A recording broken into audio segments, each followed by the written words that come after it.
네, 안녕하세요. 오늘은 새우글로벌에 대해서 말씀을 드리고자 합니다. 이 새우글로벌이라는 종목이 드디어 거래가 재개되었습니다. 이제 거래가 재개될 예정이라고 하는 것이 더 정확한 표현이겠습니다. 이 새우글로벌을 제가 어떻게 거래해 왔는지, 거래라고 하지만 결국 매수만 한 것인데요. 어떻게 매수하여 왔는지를 말씀드리고, 그리고 앞으로 어떻게 대응하면 될지에 대해서 함께 말씀드리는 시간을 갖도록 하겠습니다. 새우글로벌에 접근하였던 이유에 대해서 간단하게 말씀을 드리겠습니다. 이것은 이제 새우글로벌의 월봉 차트인데요. 월봉 차트상에서 2016년에 보시면 한번 크게 시세를 냈던 적이 있는데, 이때 밀양의 토지를 보유하고 있다 이런 이유로 밀양 신공항 이슈로 한번 크게 오른 적이 있고요. 이때 뭣도 모르고 정말 이 끝에, 지금 월봉으로 봐서 이렇게 보이는데 요 끝에서 뭣도 모르고 이렇게 들어갔다 이렇게 수익을 내고 황급히 나왔던 적이 있습니다. 그리고 나서 2017년에는 홍준표 씨 관련주로 부각이 되어서 다시 한번 시세를 냈던 적이 있고, 결국은 이것이 지나고 보면은 큰 쌍봉이었다는 점도 우리가 생각해 볼 수 있겠습니다. 그 이후에 이렇게 4년 동안 횡보하는 모습을 보였습니다.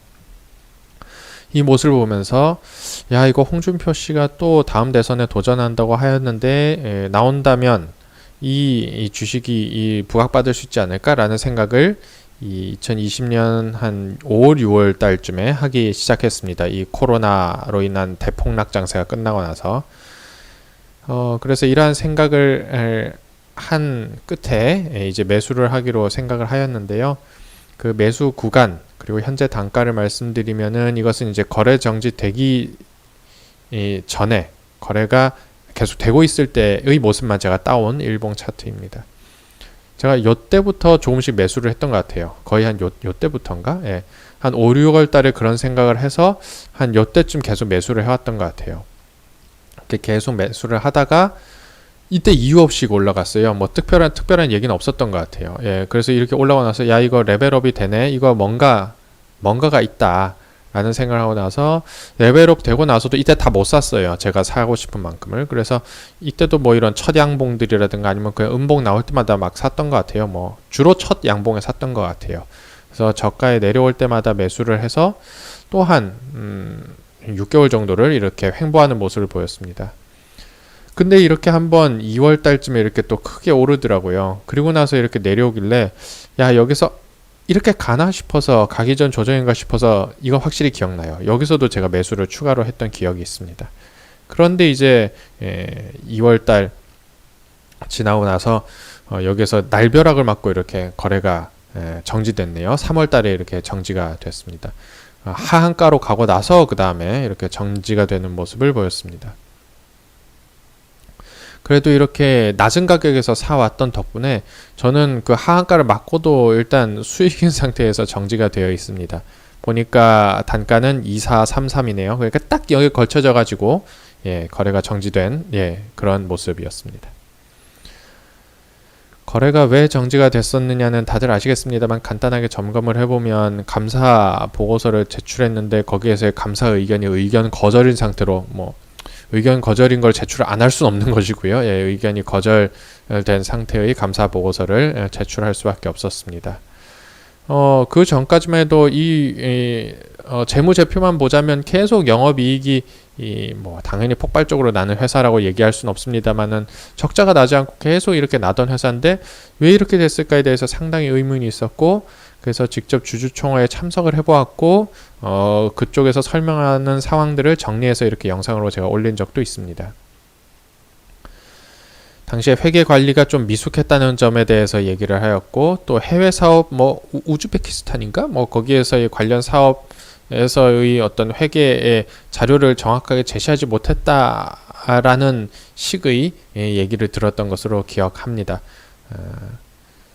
여기에서 그게 진짜인지 아닌지 제가 어떻게 알겠습니까? 설명을 하면 그대로 믿어야 되는 것이고, 이것도 겉으로 보기에는 그런 거 아니냐는 어떤 비아냥을 누군가가 할 수도 있겠습니다만, 제가 보기에 최선을 다하고 있어 보인다는 점밖에 전 믿을 수가 없었던 것이죠.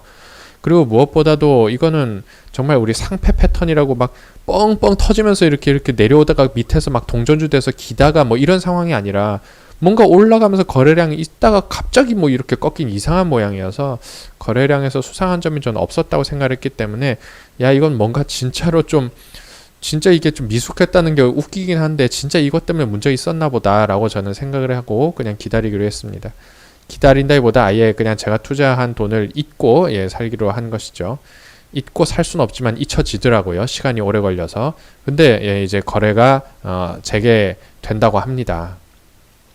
9월 27일 월요일인데요. 9월 27일 9시부터 다시 거래가 시작된다고 합니다. 그리고 시작될 때는 최고 호가는 4,940원에서 출발할 수 있고요.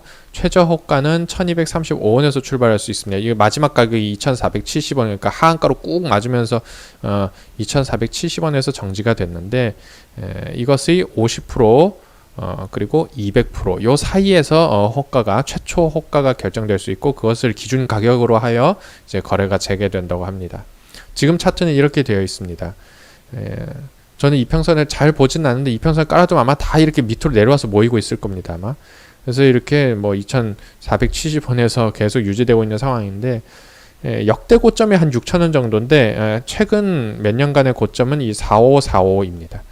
그런데 거래 정지 가격의 50에서 200%에서 최초 기준 가격이 설정되면 여기 공시에 나온 대로 4,940원에서 형성될 수도 있어요. 전 당연히 그렇게들 기대하는 사람입니다만 그렇게 돼버리면은 뭔가 이런 매물들을 그냥 한 방에 이렇게 뛰어넘는 아주 재미있는 시세가 형성됩니다.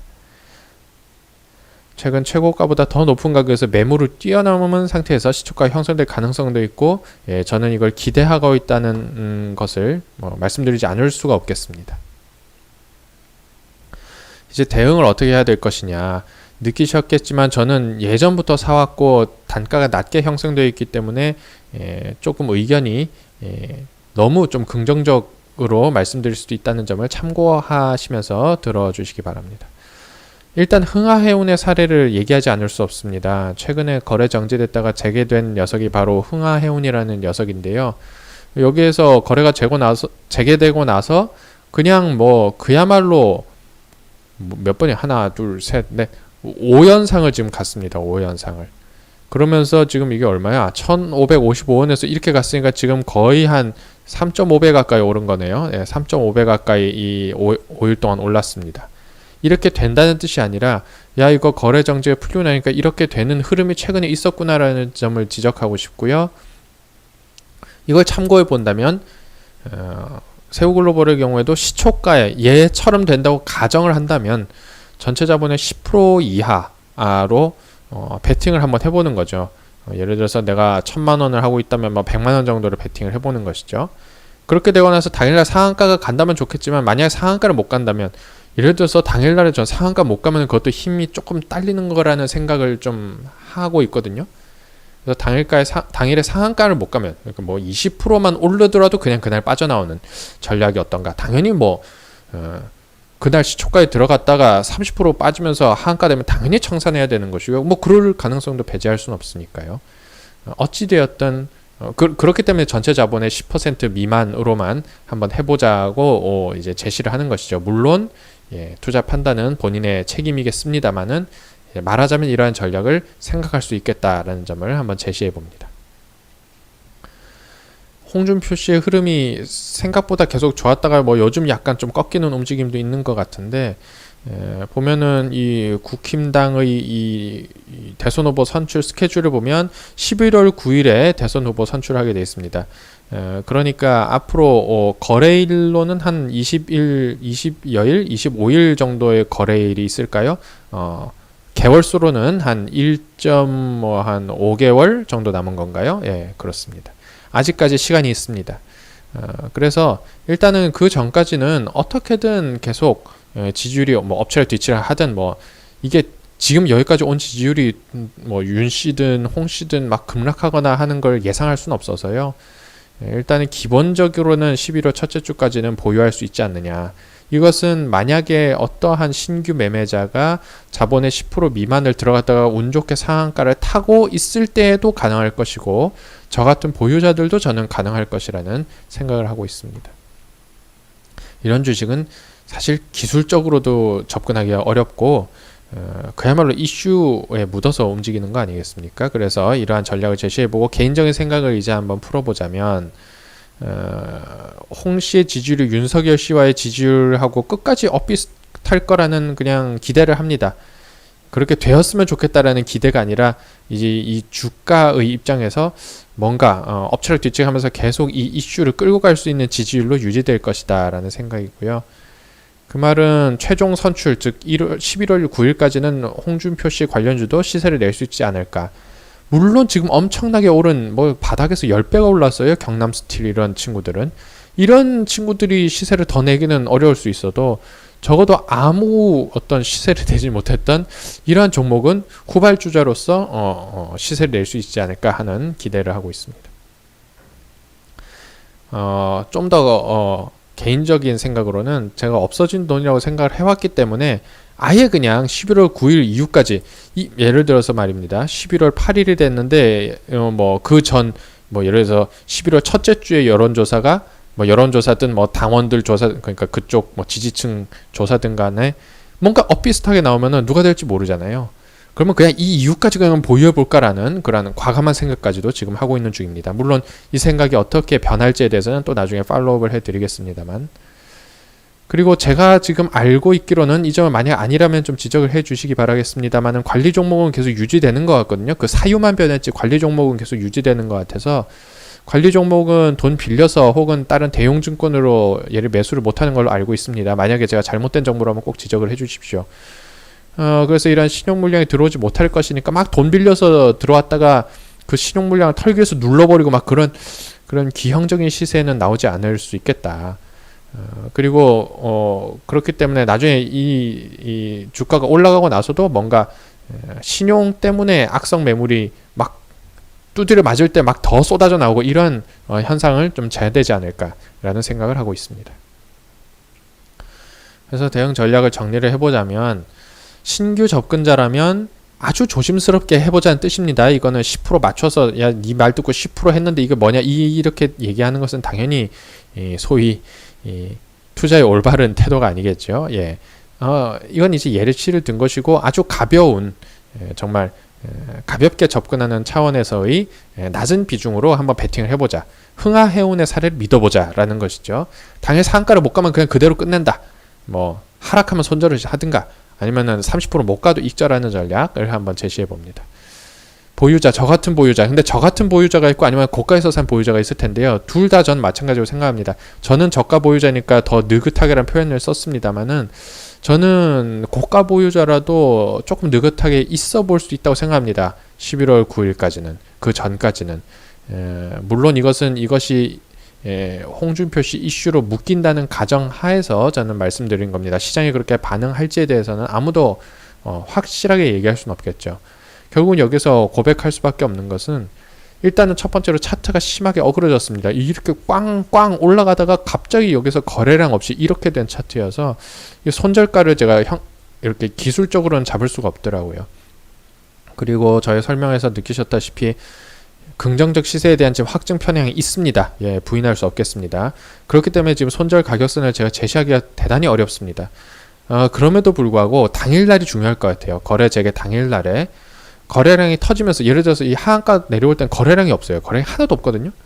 근데 만약에 거래 재개가 될 때 거래량이 분명히 터질 수가 있는데 이게 거래량이 터지면서 빠지는 방향으로 이게 거래량이 터지면 뭔가 여기서 뭔가가 있었던 물량들이 다 여기서 빠져나온다는 거니까 그렇게 되면은 이 종목에 대해서 해당 이슈를 묶지 않겠다는 의미로 받아들일 수 있기 때문에 테마의 무효로 보고 그때 되면 좀 손절을 고려할 수 있지 않을까라는 가격선 제시보단 왜냐하면 또 아까 말씀드렸다시피 50에서 200% 사이에서 이제 기준 가격이 설정되니까 그것보다로 이제 말씀드리는 것이 좋을 것 같군요. 즉 형성된 시초가보다 15% 이상 빠지면서 끝나버리면 야 이건 아니지 않을까. 아마도 이 테마의 무효를 선언한다면 어떤 시장의 큰 손들이 그런 테마의 무효를 선언한다면 15%보다 훨씬 많이 빠질 것 같아요. 예, 그럴 것 같은데 당연히 저는 그렇지 않길 기대합니다만 손절에 대한 생각은 분명히 대비는 해야 되니까요.